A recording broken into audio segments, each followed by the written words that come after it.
Good evening, Araneta!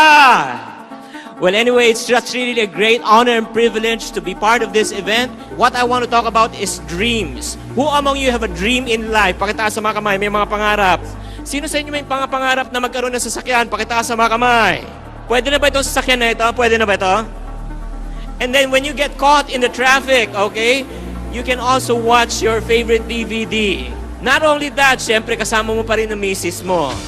Is that a big dream? Yes or no?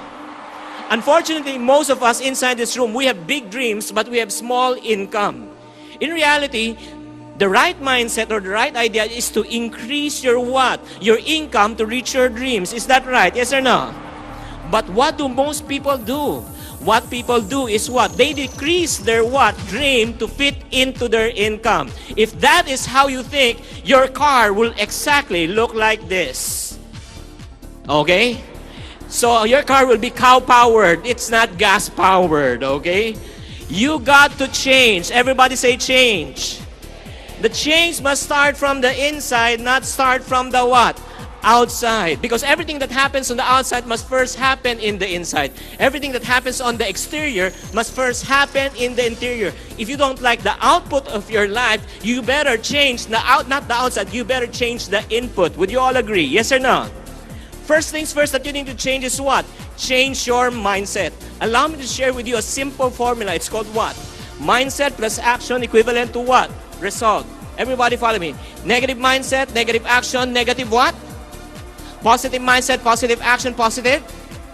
Mindset is so powerful that it can affect the way you think, it can affect the way you feel, it can affect the way you make your decision, it can change the destiny of your life.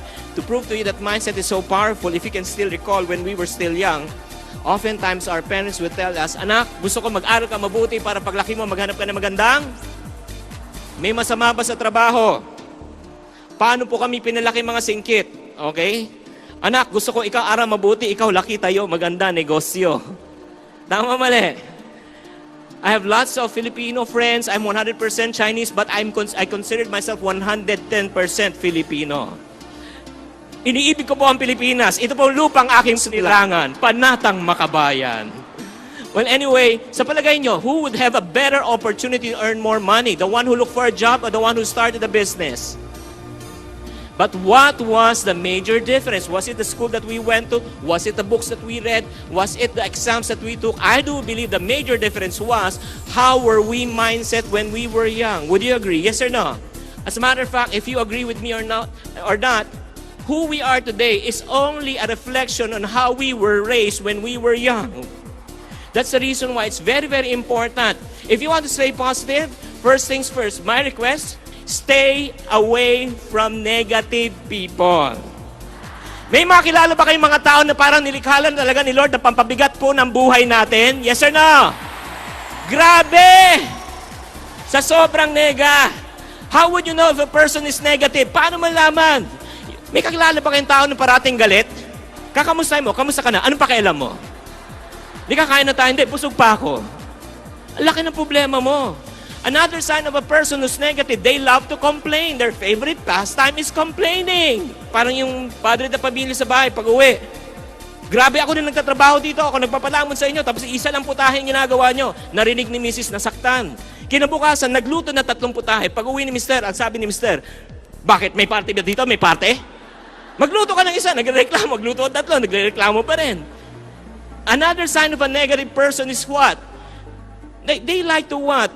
Hurt other people. Kung magsalita sila talagang walang pakundangan, you know people who love to hurt other people. Yes or no? We just need to understand this. Because hurting people hurt other what? People. And some people who live miserable lives, they also want to what? Make other people what? Feel miserable. Would you agree? Yes or no? That's the reason why may I request everybody to please raise up your right hand. Raise up your right hand. Tap the shoulder, the one on your left. Sabihin mo sa kanya, stay away from negative people. Raise up your left hand, please. Raise up your left hand, please. Tap the shoulder on the one on your left. Sabihin mo, layuan mo ko. Oy, walang negative dito. The reason why we're here because we are all positive. Would you agree? Come on.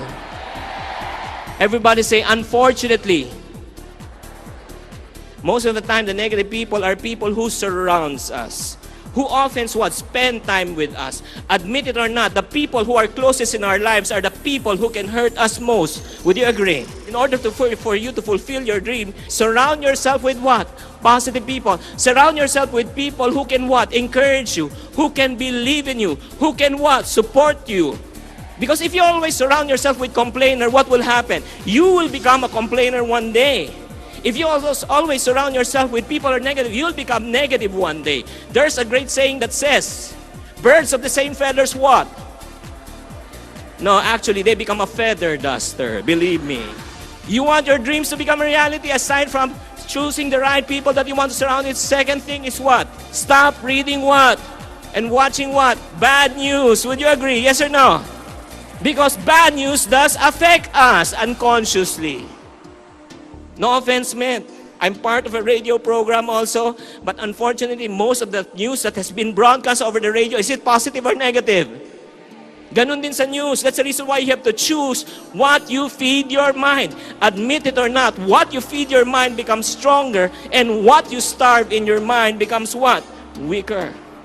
We are what we think. So instead of you what? So reading negative news, what do you need to do? You have to what? Read what? Positive news. You have to what?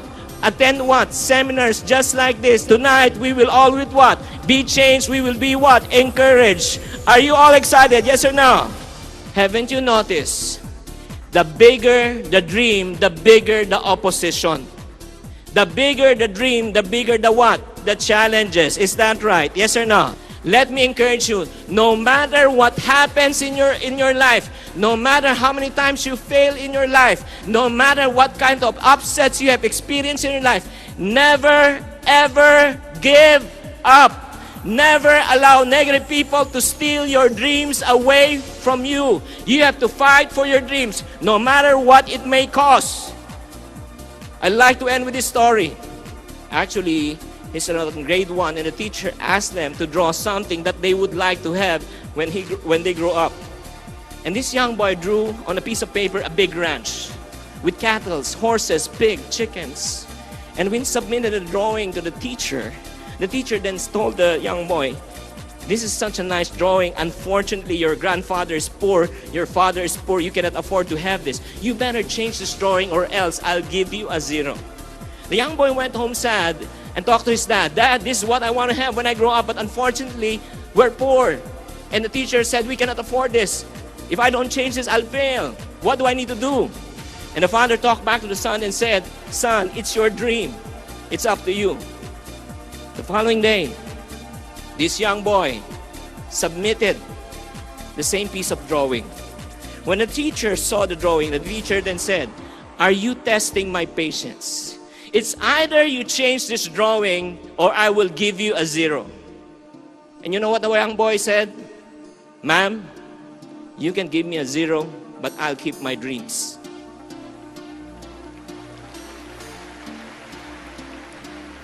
After 20 years, the teacher was still a teacher. They went on a field trip. They went on a bus ride. And then they went on a ranch. When they arrived at the ranch, she was the last one to alight the bus. When she alighted the bus, then suddenly there was a young, good-looking man chasing after the teacher and said, "Teacher, teacher." And the teacher turned around and said, "Sino ka?"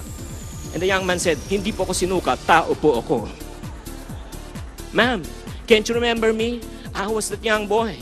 I was the boy who drove the ranch. This is my ranch. These are my cattle. These are my horses. These are the pigs." And then while he was narrating, then the teacher then suddenly remembered who this young boy or this young man was. And then unconsciously, tears start rolling down her cheeks and said, "Young man, I've been teaching for over 20 years. I've been stealing dreams and visions from young children just like you. It's a good thing you fought for yours." People of Araneta, young and old, all of us inside this room, the reason why we all are here because we have a dream to fulfill. Is that right? Yes or no?